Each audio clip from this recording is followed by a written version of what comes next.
Well, let's start out with a little bit of review. We'll back up a little bit. In chapter 9, we saw Daniel reading the scriptures. He realized that the 70 years that God had ordained for the Babylonian captivity was nearing an end. And so this prompted him to pray. He praised God as the great and awesome one. Daniel called him the covenant-keeping God with a steadfast love for his people. He then began his confession. He confessed his sins and the sins of his people, the Jews. Now, I think this is interesting because Daniel is one of the few characters in the Bible that there's not really anything recorded about him sinning. I think maybe Joseph is the same way, and you can maybe think of others, but there's not many. You know, we know all about Noah and Moses and David and their transgressions. That's up front in pretty bold print. But Daniel, not so much. But yet here he is. Daniel spends most of his prayer in confession. He made the request that God would turn away from his wrath from Jerusalem and listen to his prayers for mercy. God responded by sending Gabriel to tell Daniel about the 70 weeks that are decreed. These weeks pointed to the presentation of Jesus as Messiah, his death, and his coming again. It also spoke of some of the events that will take place in the latter days before his return. And then we said the final 3 chapters of Daniel are really all one unit. Last week we looked at chapter 10, which is an introduction to the vision that Daniel's going to have. Daniel was again praying and fasting at the beginning of this chapter. He saw a vision of a man in linen, and the description of this man is very much like the description that John gives of the risen Christ in Revelation chapter 1. So for this reason, I think that what Daniel is witnessing here is a pre-incarnate vision of Christ, and Christ speaking to him the words of encouragement. So the men that were there with Daniel did not see the vision. Apparently they heard the voice and they fled in fear. Then we saw that an angel came and spoke to Daniel. He told him that he had a word from God. The angel said that he had been delayed in coming because he was in a battle with the prince of Persia. And so here we got a little bit of a glimpse into the battles that take place in this spiritual realm. The angel was to deliver a message of the conflicts that would take place. So chapter 10 set the stage for the vision that Daniel is going to have. We'll begin to look at this vision tonight in chapter 11. This passage is another part of Daniel that has been the focus of critics. It's so specific and so accurate, the skeptics say it couldn't have been written when it was 500 years before Christ. Some scholars have said that Daniel 11 contains 135 fulfilled prophecies. Critics say the book must have been written later as a historical account, but we know this is not true. There's a lot of history present to this chapter. So remember, we're seeing God's hand at work, and he is sovereign over history. Well, then let's read it. I was going to be, I was optimistic. I was hoping to get through verse 20, but that's not going to happen. So we're going to, Lord willing, we'll get to verse 12, unless you want to be here until midnight. I won't cast the first stone. So let's take a look at Daniel 11, the first 12 verses, and again, as usual, if you would, for an overview, make a note of any words and phrases that will help us frame this passage. And as for me, in the first year of Darius the Mede, I stood up to confirm and strengthen him. And now I will show you the truth. Behold, 3 more kings shall arise in Persia, and a 4th shall be far richer than all of them. And when he has become strong through his riches, he shall stir up all against the kingdom of Greece. Then a mighty king shall arise, who shall rule with great dominion and do as he wills. And as soon as he has arisen, his kingdom will be broken and divided toward the 4 winds of heaven, but not to his posterity, nor according to the authority with which he ruled. For his kingdom shall be plucked up and go to others besides these. Then the king of the south shall be strong, but one of his princes shall be stronger than he and shall rule. And his authority shall be a great authority. After some years, they shall make an alliance, and the daughter of the king of the south shall come to the king of the north to make an agreement. But she shall not retain the strength of her arm, and he and his arm shall not endure. But she shall be given up, and her attendants, he who fathered her, and he who supported her in those times. And from a branch from her roots one shall arise in his place. He shall come against the army and center the fortress of the king of the north. And he shall deal with them and shall prevail. He shall also carry off to Egypt their gods with their metal images and their precious vessels of silver and gold. And for some years he shall refrain from attacking the king of the north. Then the latter shall come into the realm of the king of the south, but shall return to his own land. His sons shall wage war and assemble a multitude of great forces, which shall keep coming and overflow and pass through, and again shall carry the war as far as his fortress. Then the king of the south, moved with rage, shall come out and fight against the king of the north. And he shall raise a great multitude, but it shall be given into his hand. And when the multitude is taken away, his heart shall be exalted, and he shall cast down tens of thousands, but he shall not prevail. So we'll pause there for tonight. So, a lot going on there with kings and so forth. So what would you notice there?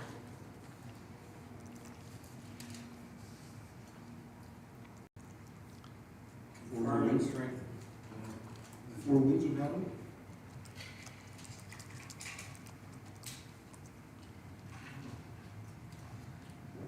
Confirm and strengthen.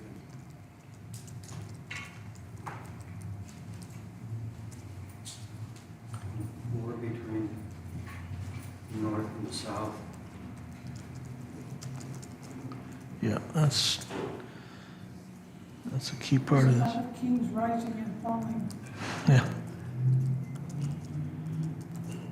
Yep.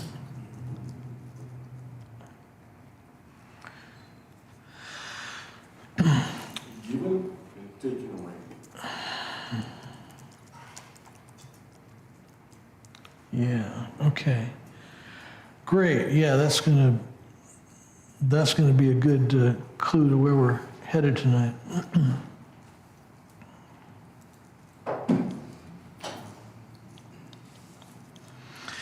Well, as I thought about the lesson tonight, I thought that I should introduce it by queuing up Sunday's sermon and just playing Pastor Yuri's introduction, because it was a perfect fit for what we're talking about here. And then I'd go through Daniel 11, and then I would go back and I'd hit the play button again to pick up his closing remarks, because it just fits in. Because you see, here again, we're talking about God giving prophecy to Daniel, some of which would not come true for a few hundred years. It has specific details that only God, who knows the end from the beginning, could recite. So we're going to have a history lesson tonight. We're going to see how this prophecy revealed to Daniel comes true, or came true, because it's in the past to us. While these historical facts are interesting and hopefully will stimulate your thinking, let's remember the real reasons God gave this prophecy. You could come up with many reasons of your own, I'm sure, but here are the three that come to mind for me. First of all, they reveal a God who is sovereign and almighty. He alone is worthy of our praise. Secondly, they reveal a covenant-keeping God who is faithful and does not abandon his people, because his mercy endures forever. And then the third thing that I think of in looking at this section is that these prophecies, they gave Daniel and the Jews encouragement for the present and preparation for the future. There were difficult days, difficult years ahead of the Jews, and God's trying to prepare them for that. The Jews were allowed to return to Jerusalem, but they still weren't free. They're still going to be subject to the Persians, and then to the Greeks, and then the Seleucids and the Ptolemies, and the Romans after that. So God didn't want them to be caught unaware. He wanted them to know what was coming and to be prepared and expecting that in the future. Well, verse 1 actually makes more sense if we view it as the concluding verse of chapter 10. Maybe one of those places where there's kind of an unfortunate chapter break. It more likely belongs with chapter 10. So it wraps up the comments on the battle with the king of Persia. And the angel's still speaking. He tells Daniel that his role was to confirm and strengthen the king. And so that ends up the words that were spoken to Daniel by that angel, and then it's going to kind of launch from there. Well, we know that the angel was effective in his mission, which was to go and influence the king, King Darius, in Persia. Because Darius not only confirmed the original decree of Cyrus that allowed the Jews to return and rebuild the temple, but he also directed that the full cost of rebuilding would be paid out of the royal treasury. And we see this in Ezra 6, 8 through 12.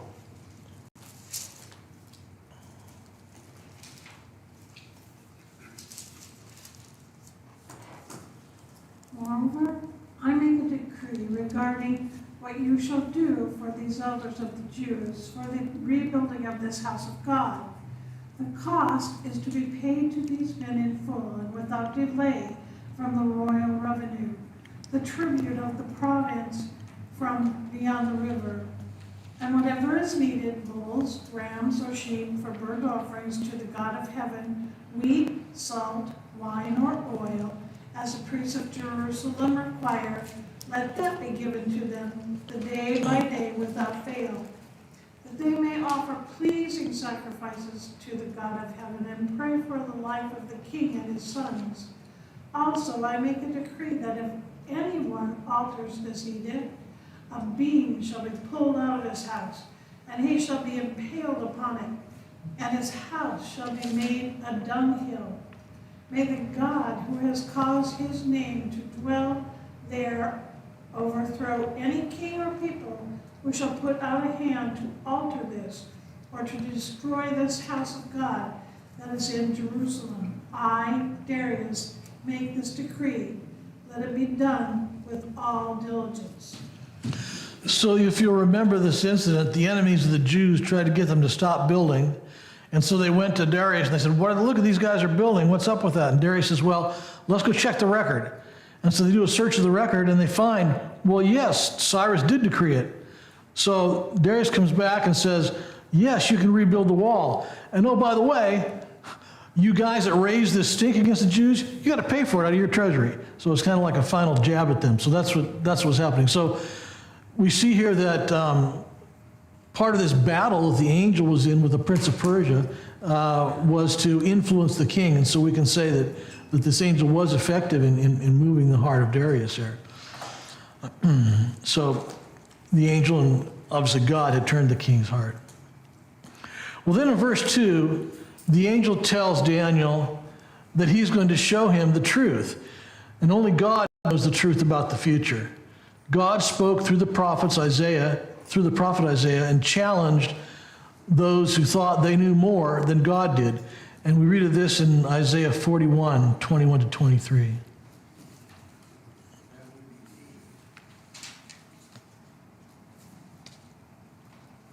Set forth your case, says the Lord. Bring your proof, says the King of Jacob. Let them bring them and tell us what is to happen. Tell us the former things, what they are, that we may consider them, that we may know their outcome, or declare to us the things to come. Tell us what is to come hereafter, that we may know that you are gods. Do good or do harm, that we may be dismayed and terrified. So some taunting going on there, but only God knows what's happening in the future. In fact, Isaiah goes on to say in another verse that men can't even accurately recite the past, much less the future. We see this in Isaiah 44, 6 and 7. This is what the Lord, Israel's King and Redeemer, the Lord Almighty, says, I am the first and the last. There is no other God. Who else can tell you what is going to happen in the days ahead? Let them tell you if they can, and thus prove their power. Let them do as I have done since ancient times. And then we see, finally out of verse 2, that the angel speaking, he says, there are going to be 3 more kings that will arise in Persia, and then a 4th. Now, there are going to be a lot more kings than that, but he's focusing on these initial kings that are going to come right after Cyrus. And so here's a chart that shows some of this. You see, after King Cyrus reign was over in 530, there was another king, Cambyses, who took over for a while, and then Bardia took over for a very short period, and then Darius I, Xerxes, and Artaxerxes. Now, we have all of these listed in the Bible. Some of them go by different names, as you can see here in this chart. But let's just take a couple of minutes here to read the Bible references here. Somebody has Isaiah 44:28.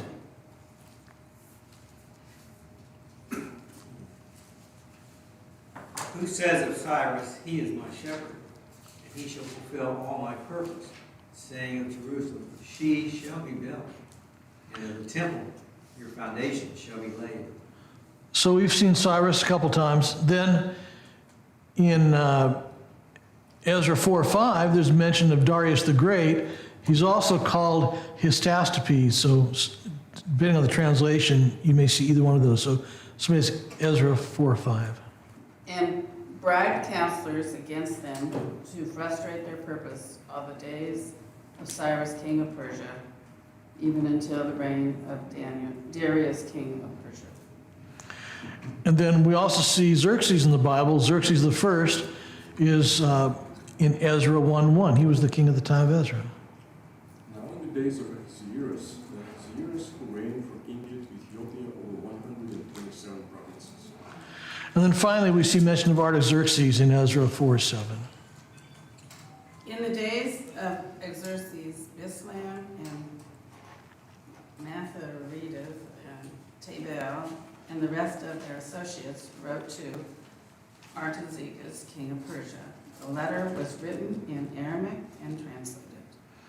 So the kings that are going to be talked about here in Daniel are these next 3 after Cyrus: Cambyses, Bardia, and Darius the Great. And there's also going to mention the 4th king, and that's a reference to Xerxes the first. Okay? Well, here's a, whoops, went too far there.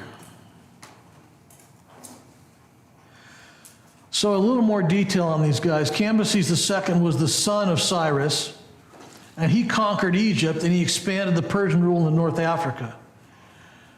Then along came Bardia, and he reigned briefly after the death, but he was soon deposed by Darius I, who was also called Darius the Great.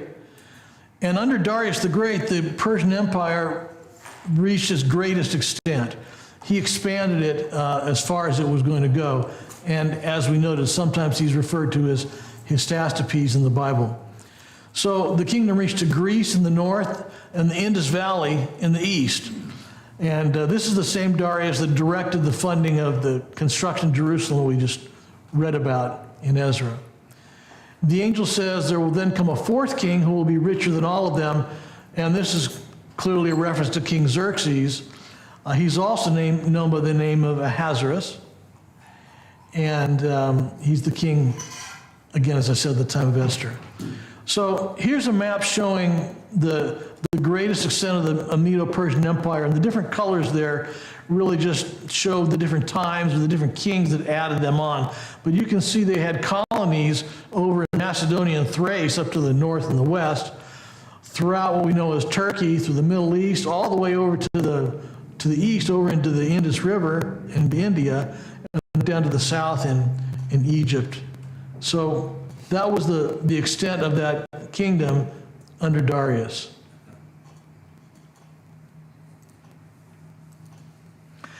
So the angel says there will come a 4th king who will be richer than all of them. And so this is a reference to Xerxes the first, and he's also known by the name of Ahasuerus from the book of Esther. He inherited much wealth, and he increased it by waging some of the most lucrative conquests in history.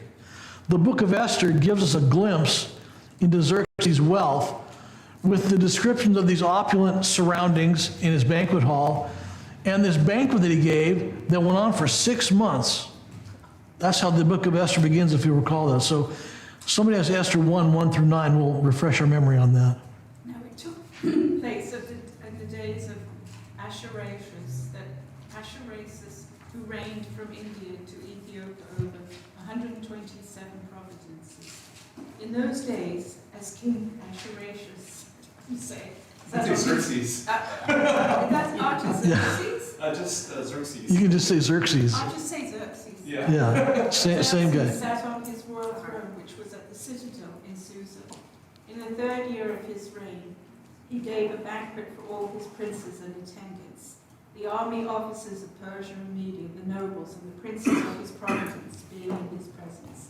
And he displayed the royal riches of his royal glory and the splendor of its great majesty for many days, 180 days. And when these days were completed, the king gave a banquet lasting 7 days for all the people who were present at the citadel in Susa, from the greatest to the least, to the court of the garden of the king's palace. There were hangings of fine white and violet linen held by cords of fine purple linen on silver rings with marble columns, and couches of gold and silver on a mosaic pavement of porphyry, marble, mother of pearl, and precious stones. Drinks were served in golden vessels of various kinds, and the royal wine was plentiful according to the king's bounty. The drinking was done according to the law, and there was no compulsion, so the king had given orders to each official of the household that he should do according to the desires of each person. Queen Vashti also gave a banquet for the women in the palace, which belonged to King Xerxes. Exhausting. Yeah, what an exhausting thing to go on that long. Yeah, can you imagine? It's banqueting, not the Oh, that. Yeah. Trying to say Ahasuerus. I think you better reading them. No, it's what he's doing. I would be exhausted after the first night. I mean, that's kind of old. You must have to work. I'm really having a good time. Well, and the comment in there, it says, give everybody what they want. You know, don't deny them anything. Whatever they want, give it to them. It goes on for 6 months, and then the descriptions are around there. So he acquired a huge amount of wealth from those battles, and he apparently knew how to spend it. Well, then the prophecy says, back in Daniel, that the 4th king will stir up all against the kingdom of Greece. And Xerxes was known for waging war with Greece. In fact, he tried to attack Greece by building a bridge across the Hellespont. Now, just a little geography refresher here. Here's Turkey today, and I'm going to expand this one part of the map here. Make this a little bit bigger here. So this area here, kind of toward the left side down toward the bottom, where it says Gallipoli, that water passage right through there, we sometimes refer to as the Dardanelles, okay? But it's also known as the Hellespont. It's that gap between Turkey and, well, it's Turkey on both sides today, but then over and leading up to Greece. So if Xerxes is going to attack Greece, he's going to try to bridge the Hellespont there and go up and through it. See, otherwise he's got to go and trek all the way around that Sea of Marmara. So he doesn't want to do that. He's going to try to bridge it there. Well, the Greek historian Herodotus wrote that the attempt to bridge that failed. And a storm destroyed these bridges of flax and papyrus. And Xerxes was so angry that he ordered his troops to whip the sea. So if you can picture that, he's got his troops out there beating on the sea to take out his anger. Well, once he calmed down, he decided to take another approach. And the second attempt was able to bridge the Hellespont. So he used this pontoon bridge, and they built it, and so he could get his vast army across the Hellespont. At the narrowest point, it's just a little bit over a kilometer.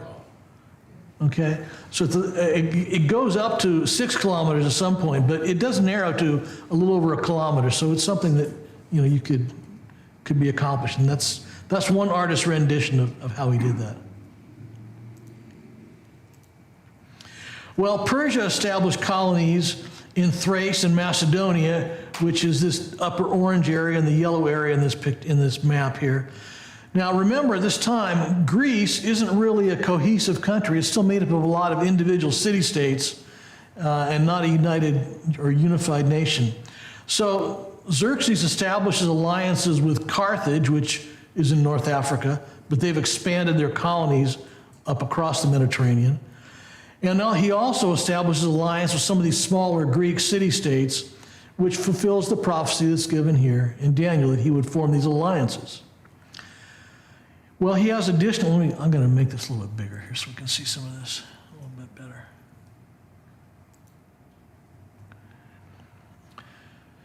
He has additional campaigns at Thermopylae, which is in the red, kind of there in the central part, and Salamis and Plataea and Mycale, a number of campaigns he goes on. Herodotus claimed that Xerxes' armies was over 2 million strong at the Battle of Thermopylae.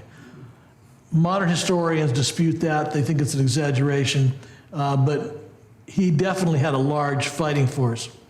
King Leonidas of Sparta resisted him for a time, but ultimately was defeated by this much larger force. Xerxes suffered defeats in these other battles, and he finally withdrew and abandoned his attempts to conquer Greece. So if you can kind of follow this purple line here that comes up through Turkey, crosses the Hellespont, and then goes up and around. That's Xerxes' campaign as he's waging it into Thrace, here in orange, into the Macedonia in yellow, and then on down through Thessaly to Thermopylae, and that's some of the islands. And then you'll notice that purple line continues on, and he backtracks, and he ends up back over near Smyrna in Turkey again. So he kind of had that long campaign, but was not successful. So he finally gave up on his attempt to conquer Greece, and he goes back.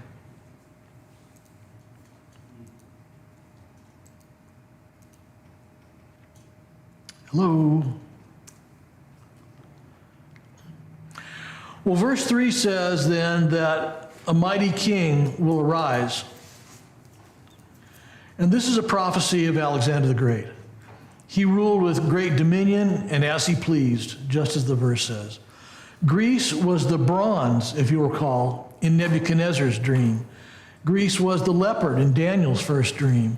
And Greece is also the goat in Daniel's second dream. So we've seen Greece appear in a number of these visions. As soon as he has arisen, his kingdom will be broken, this verse tells us. This speaks to the extremely successful but very brief life of Alexander. He conquered the existing Persian Empire, and he extended his empire to the Balkans, Egypt, and parts of India. All that in 12 years. Alexander died in 323 BC at the age of 32. And he died just before one of his wives, Roxana, gave birth to their son, who she named Alexander IV. Well, this son was killed by Alexander's general Cassander in 309 BC. And then shortly after that, another son, an illegitimate son of Alexander's, called Heracles, was killed by another general.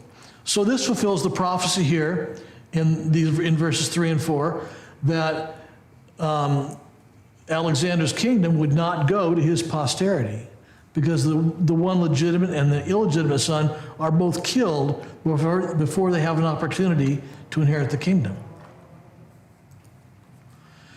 Instead, the Greek Empire would be divided up among the 4 generals. And Alexander's 4 main generals were Cassander, Lysimachus, Ptolemy, and Seleucus. And so again, that's what this prophecy here is about, that the kingdom would be divided and it would go toward the 4 winds of heaven. That's a reference to the 4 generals that are going to take up the kingdom afterwards. So here's another map, and this map depicts the state of the Greek Empire at the time of Alexander's death. And again, you can see that on the north and the east, It goes up in Macedonia, Greece, Macedonia, and Thrace, all the way across Turkey and what we now know as Iraq and Iran, and then all the way over into India, and then in the south into Egypt and down to what would be called Ethiopia at the time. This map also is showing us how that empire was broken up after he died. So the purple area down there in the south toward Egypt, that's the area that Ptolemy took. Up to the north, the yellow was Lysimachus. Cassander was the green. So Lysimachus is taking Thrace and parts of Macedonia, and the Cassander is taking Macedonia and Greece. And then the gray area was Seleucus. There's one other area. There was another General Antigonus, who took part of the territory for a while, but Seleucus quickly overcame him. So that orange area and the gray area was all part of Seleucus's empire. Okay? Well, from verse 5 onward, the prophecy focused on the king of the north and the king of the south. And before we jump into some of the details in these following verses, let's just make some general comments about this. First of all, we're focusing here on the kingdoms of Seleucus and Ptolemy. The other two kingdoms, Cassander and Lysimachus in Greece and Thrace, they continue to thrive and they play a significant role in world history, but they don't affect God's people. They don't affect the Jews. So they're not going to get mentioned in this prophecy, because this is all about God's people. The kingdoms are referred to here in this passage as the king of the north and the king of the south, because that's their position relative to Israel. When the verses mention the king of the north and the south, they're talking about the dynasties or the lines of the kings that lived, and not just two individual people. So these verses serve as a warning to the Jews. If the kingdom to the north of you is fighting the kingdom to the south of you, that means they have to go through you to fight each other. And that's what's going to happen. So some of the battles may be on your land. They may commandeer some of your food and supplies and housing to provide for their troops. The two kings don't recognize the beautiful land as a separate kingdom. To them, it's just territory to conquer, to wage war on, to control. But it's precious to God and his people. We said previously that God used the spread of Greek language and culture to prepare the way for the coming of Jesus.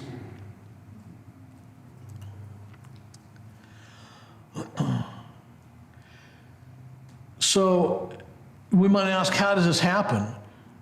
Alexander didn't do it. What Alexander did by conquering the vast territory really just set the stage for what was to follow. It was his generals and their succeeding lines, their descendants that ruled, that really embedded Greek language and culture in the world, from Greece to Egypt to India.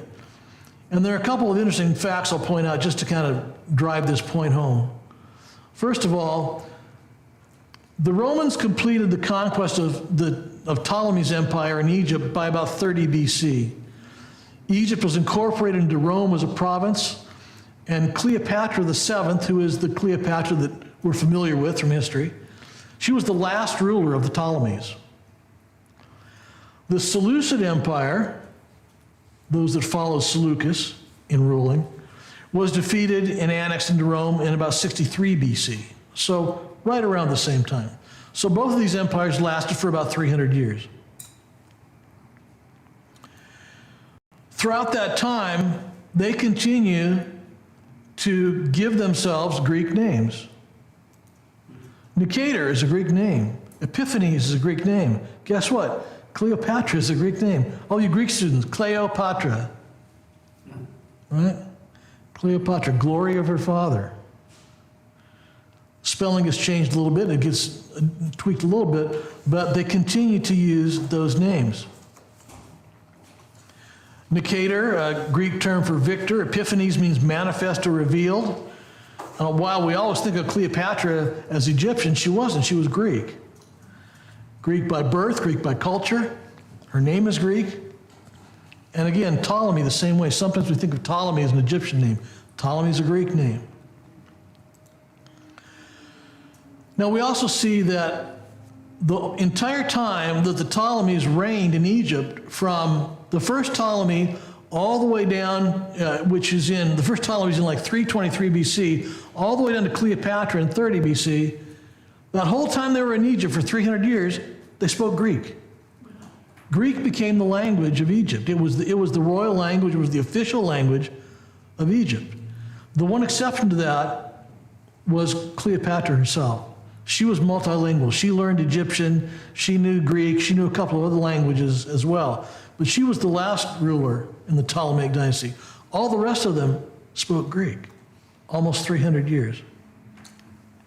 The same thing was true in the Seleucid Empire. The Ptolemies and the Seleucids held on to their Greek language and their Greek culture, and they made them standards across their realms. So we saw that vast area that the Seleucids were in and that the Ptolemies are in. Now the other two generals, Cassander and Lysimachus, of course, they're maintaining Greek too, but that's not such a big deal because that's kind of the homeland. They're in Greece, they're in Thrace, they're in Macedonia. But these two guys really solidify the Greek language and Greek culture in the world, from Turkey across to India and down to Ethiopia.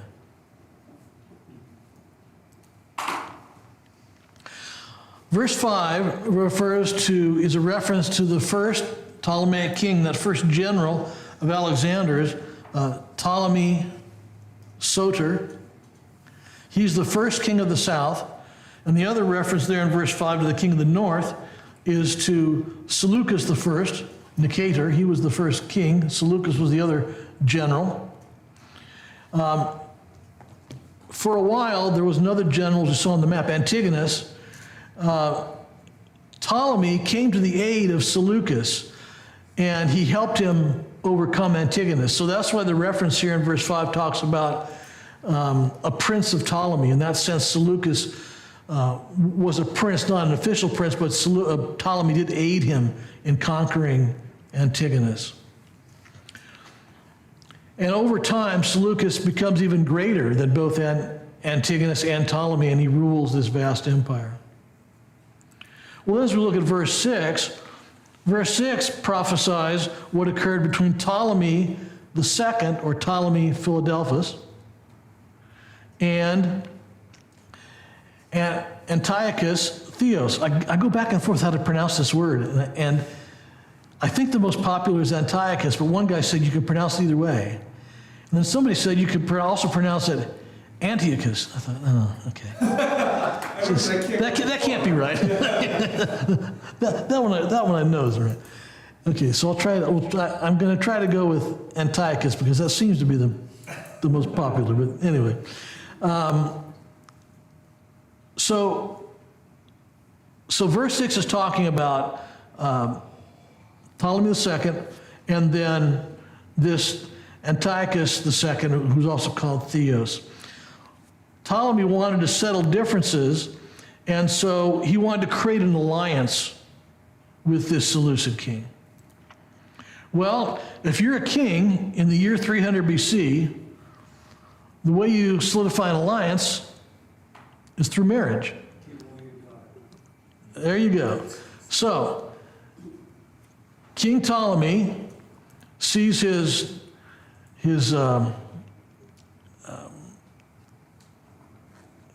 enemy's maybe a strong word, but his enemy, Antiochus, and he gets the great idea, well, I've got this daughter, Bernice, and I'm going to give her to Antiochus as a wife. Well, that sounds like a great way to make an alliance, right? Why not? There's only one problem. Antiochus is already married.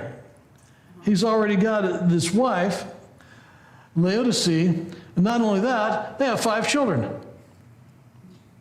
So this alliance that Ptolemy's going to make with Antiochus comes with some strings attached. There's some conditions on this alliance.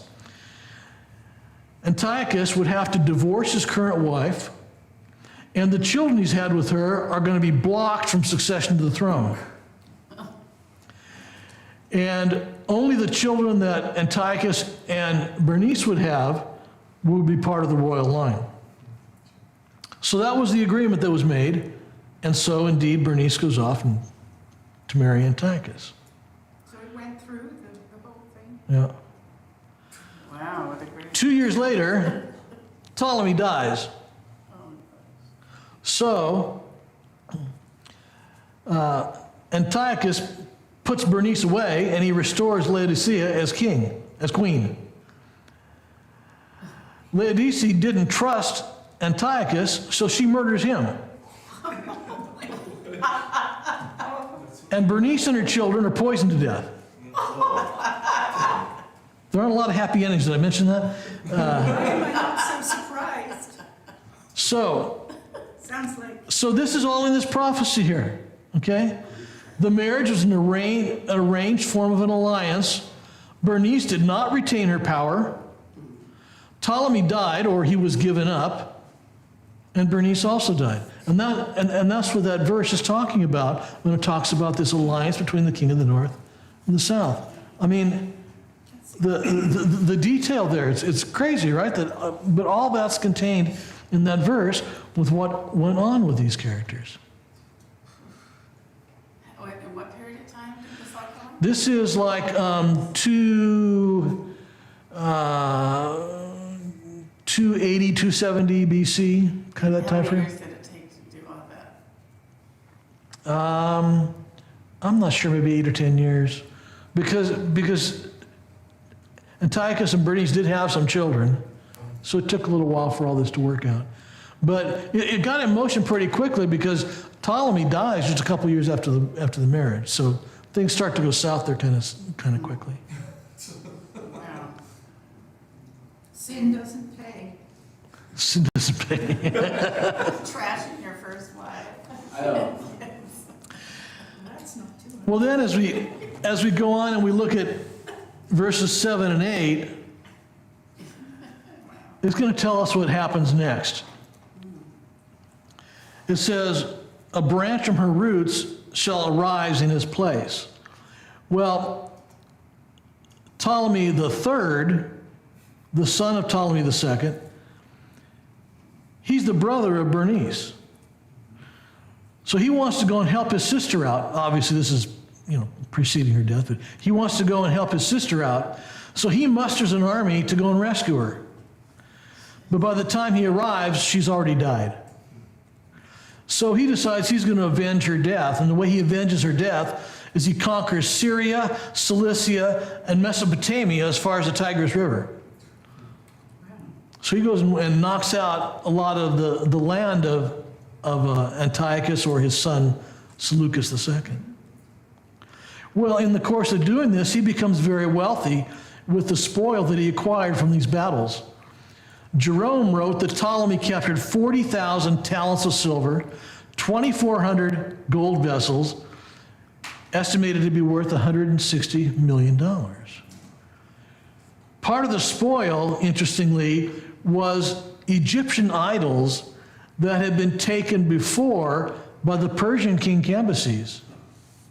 So he goes and he reclaims some of that Egyptian idolatry. Well, he brings these idols back to Egypt, and the Egyptians are thrilled because he's restored their gods to them. So they give him the name Euergetes, which means the benefactor. So Ptolemy III is called the benefactor. When he completes his exploits in the north, he returns home to Egypt. And in verse 8, the phrase, "For some years he shall refrain from attacking the king of the north," could also be translated, "He shall continue more years than the king of the north." So either way, there was a period of some peace, but also he outlived Seleucus II by about 4 years. So now, as we come to verses 9 and 10, the focus switches to the king of the north, and that would be Seleucus II and the third. Seleucus II, Callinicus, invaded Egypt in 240 BC, but he was forced to retreat after he was soundly beaten. He died when he fell from his horse. His sons, however, were more successful. The oldest son was Seleucus III, Cyrannus. He took over the throne, but he was assassinated by his own army just a few years later. Antiochus III took the throne at the age of 15 after his brother's assassination. So in this chart here, Antiochus III was the brother of Seleucus III. He continued the battles with Egypt in order to regain some of the strongholds that had been taken from the Seleucids.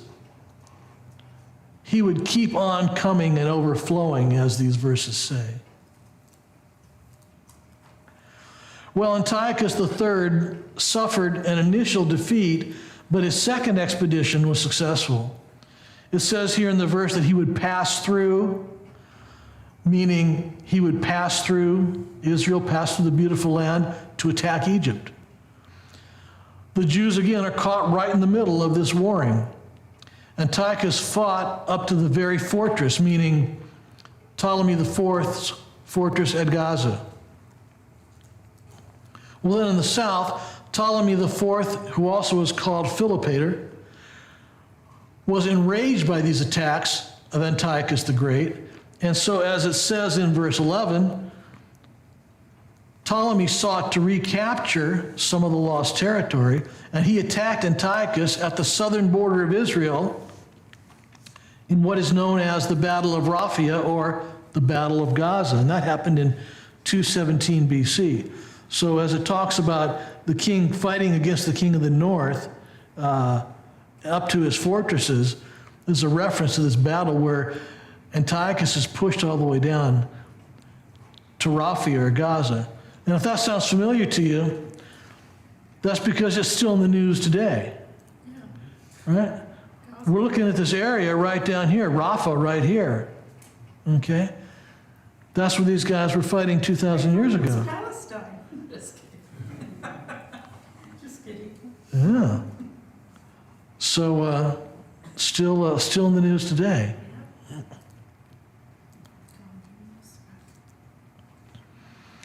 Verse 11 says that he will raise a great multitude.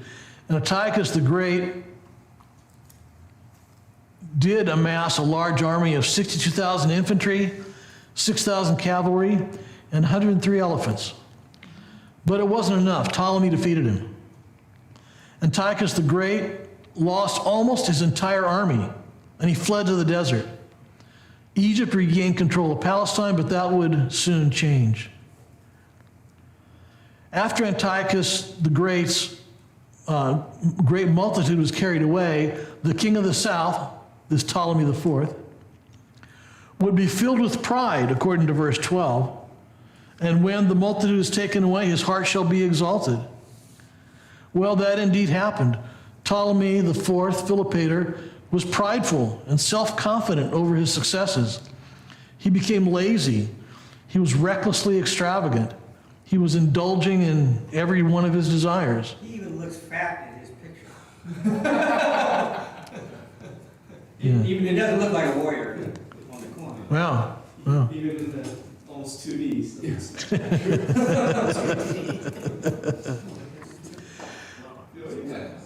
So he became comfortable and lazy, and he didn't pursue the military advantage that he had. And so thereby, he lost favor with his own people. Senior members of his court killed him. So as verse 12 says, he did not prevail. So we're going to pause there for now. I've pumped enough information at you. We'll pick this prophecy up from here next week. But let's remember, one last comment here. We'll build on this chart as we go on. And here again, there are a lot more kings in both Egypt and Syria that are going to follow. But the ones that are talked about here are the ones that are going to impact the Jews in their time up to the coming of Antiochus IV, or Antiochus Epiphanes, and we'll get to him next week, which is the big warning that God has for the Jews here. But it's interesting to know, these events are taking place after the Old Testament canon was completed. they occurred during this period that we sometimes refer to as the years of silence. So it's true, God stopped sending his word through the prophets during this period of time, and he wouldn't resume that until the arrival of John the Baptist. But he is still active in human affairs. He's using human events to fulfill the prophecies that he gave back in Daniel hundreds of years before. Okay, so a couple application questions. What do we see about God in this passage?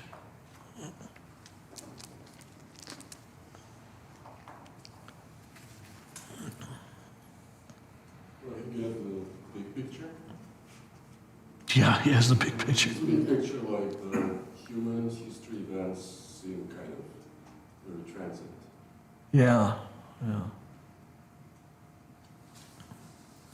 I mean, these are things that directly go from, to the Roman Empire. From here to the, I know you're going to get there, to the Roman Empire, which is significant civilization in a lot of ways. The Western world is a legacy of that. And of course, the time of Christ.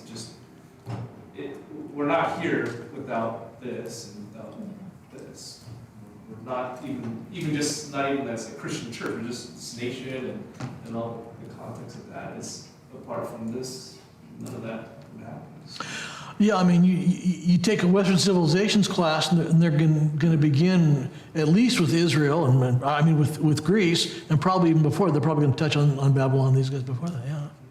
When you say the Roman Empire had bigger impact on modern history or the Jews, why? What was the question? Did the Roman Empire or the Jews have more impact? Well, I think I'd say the Jews only because, They were there sooner. well, if you argue, say from Abraham, the time of Abraham, that's earlier than the Romans. And, if you go back to Adam and Eve, Genesis 1, 2, 3. So I guess it depends. But as Jewish people, what happened to the Roman Empire in terms of its conclusion is significantly overlapping with Christianity.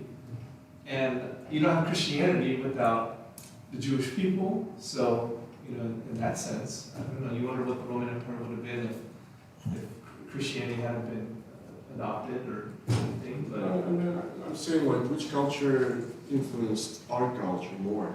Like you can say, like Judeo-Christian, culture or something like that. Like, how much of Roman Empire do we even have in our culture?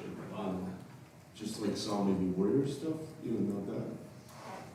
I guess I'm thinking more in terms of lineage than actually what we look like in the society. We refer to our culture as a Judeo-Christian culture, not a Roman. Yeah. Our language, we have certainly Latin words and Roman words.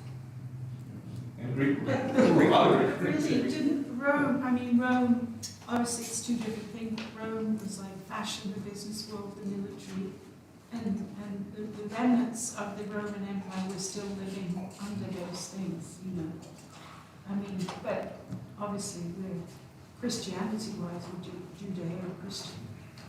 Yeah, I guess just Israel was not prominent in its military history.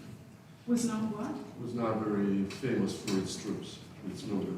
It has been, it is now. in the past 70 years, maybe, but not the past 2,000 years. Yeah. They're one of the best now. And they've been happening for some time. Wouldn't you agree, Bill? Well, let's see them fighting Iran first, like full-scale military with Iran, then we'll know. Because everybody thought Russia is like serious power, but they got kind of stuck in Ukraine. You can see that your nuclear doesn't matter that much. The thing is that with Israel, God is there. If you look at the things that they've done, like the last 50 years, 60 years, you can see that God's hand was on them because of His promises to them, and you can see that they would never. If you look at some of the battles, like the 7-Day War and all of those things, it was supernatural that God took them through. even now, what they're facing, they still can, come out of this, Well, they're heavily backed by the United States. But God He's in with them because His promises come through.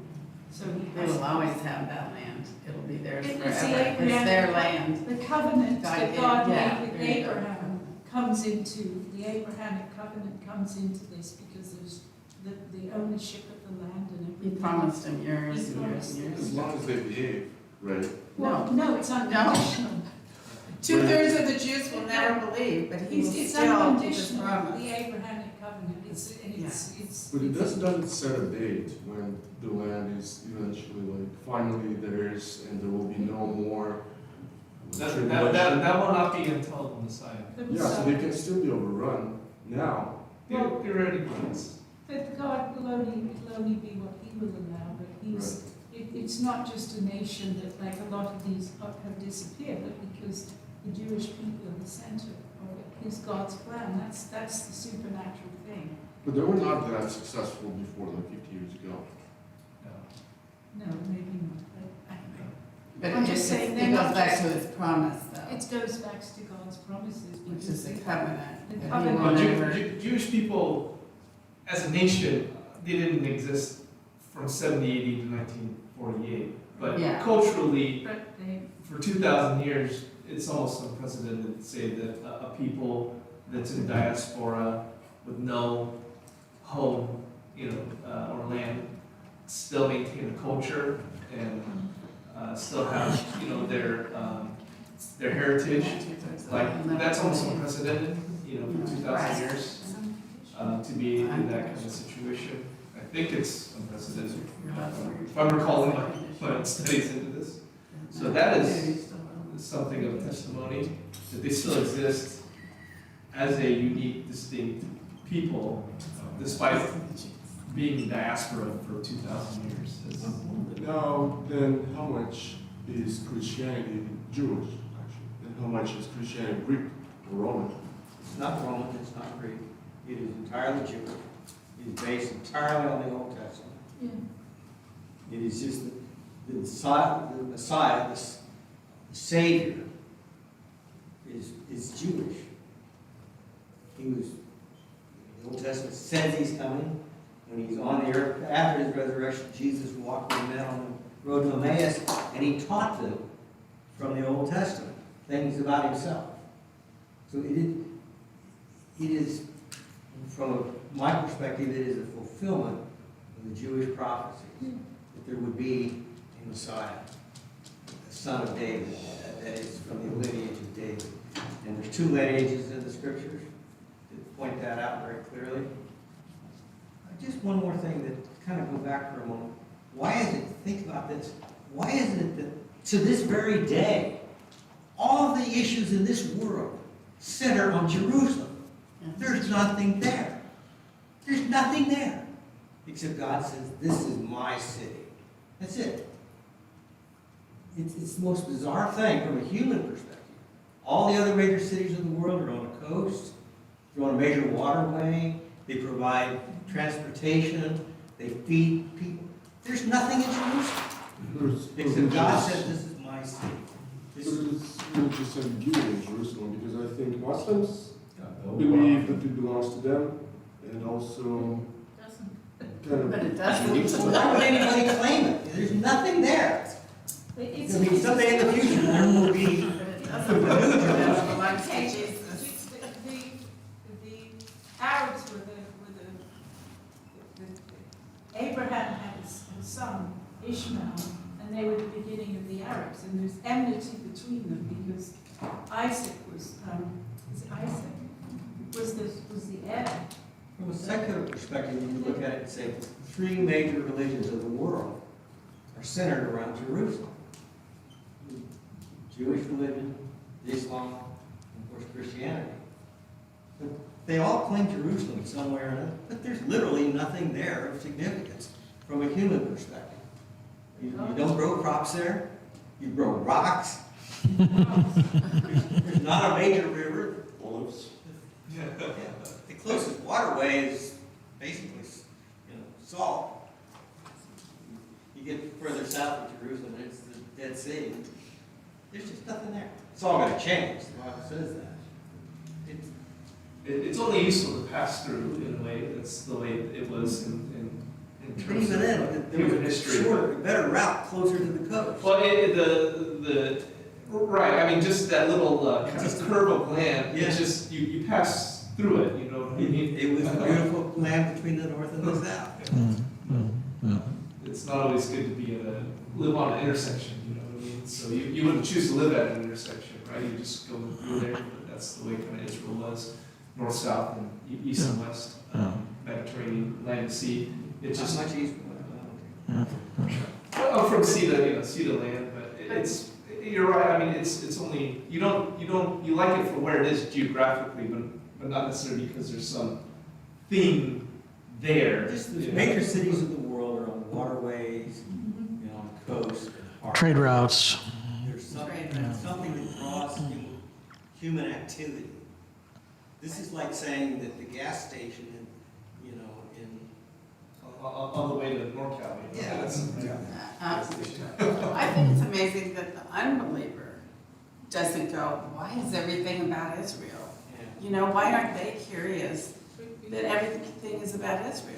They listen to the propaganda of the wrong reasons and then they believe those Yeah, but there's like smart people who know what's going on in the world and they don't say, you know, that They're not that smart. Okay, I'm gonna call time here. We can continue this afterwards, but let's just do a little wrap here. So, and this is on the bottom of your sheet. You can take this away as kind of a question to think about this week. How do you find strength in God during times of uncertainty and difficulty, like the people in Daniel's time? These prophecies are talking about some very difficult days ahead, where there are going to be people marching through their fields and their homelands, and